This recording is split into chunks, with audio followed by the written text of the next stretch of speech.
Ever imagine being on the run for like over 20 years? Can't say I have. Sounds stressful. Yeah, I mean, constantly looking over your shoulder. That's the reality this guy, Daniel Andreas San Diego, faced until just recently. Recently, huh? So what happened? Did he finally slip up? You could say that. Yeah. He got caught, actually, after being wanted for a couple of bombings back in 2003 in California. Bombings. All right, so we're talking serious stuff here. What do we know about this case? Where are we getting our info from?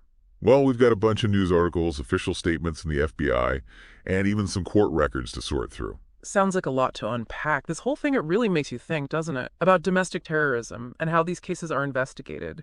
And wow, 20 years ethically, is that even right to chase someone for that long? Yeah, there's a ton to dig into for sure. Yeah. So, first things first, these bombings in California, they weren't random. Oh, meaning what? Targeted. Exactly. The first one was in August of 2003, hit a biotechnology company in Emeryville. Okay, so a specific industry, and then... Then boom, just a month later, another bombing. This time, a nutritional products company in Pleasanton got hit. Both in that same kind of realm, though, right? Companies dealing with, I don't know, life sciences, food, that sort of thing. Right, and that's where the FBI statement comes in. They say the San Diego guy is connected to some animal rights extremist groups. Animal rights.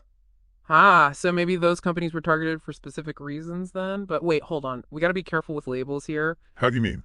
Well, there's a big difference between, say, a group that's really passionate about animal welfare and a group that's labeled extremist. True. So what makes a group cross that line into extremist territory? Well, think about it. Most animal rights groups, they're all about pushing for change through peaceful means, right?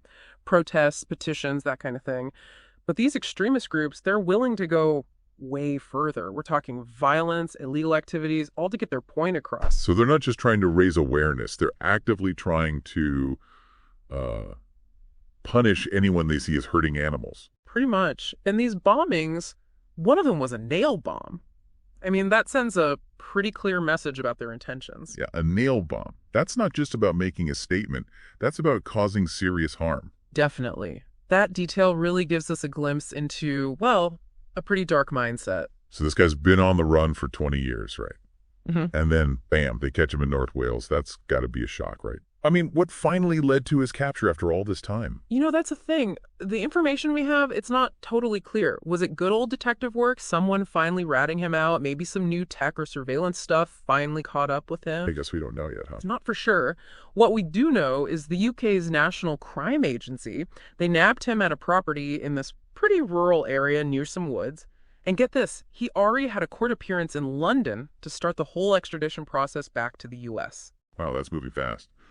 Speaking of the U.S., FBI Director Christopher Wray, he made some pretty strong statements about this case. He said something like, there's a right way and a wrong way to express your views, and violence is never the answer. Yeah, and that's what makes this case so tricky. How do you balance free speech and protest with stopping violence, especially nowadays when the definition of threat is constantly changing, right? Think how different things were back in 2003. Good point. Wray also said that San Diego's arrest after all these years shows that the FBI never gives up. No matter how long it takes, they'll find you and hold you accountable. Powerful statement for sure. But on the other hand, it makes you wonder about the cost of all that, right? 20 years chasing this guy. How much time and resources went into that? Could those resources have been used for other things? Maybe cases that weren't as, well, severe. Makes you think. This whole case, it's not just about San Diego and the bombings. It's bigger than that. It's about how we deal with extremism as a society, how we allocate resources, how we find that balance between security and individual rights. Couldn't have said it better myself. And honestly, it's a good reminder that any idea, even one that starts with good intentions, can be taken too far.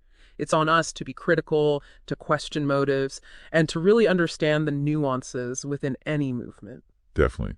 So for anyone listening who's intrigued by all this, there's a lot to explore. You could dive into the history of animal rights activism, see how it's changed over time. Or how about the world of fugitive investigations? What are the challenges and strategies involved in those long-term hunts? So many different angles to this case. And here's a thought to chew on. What other cold cases might be cracked wide open in the next few years?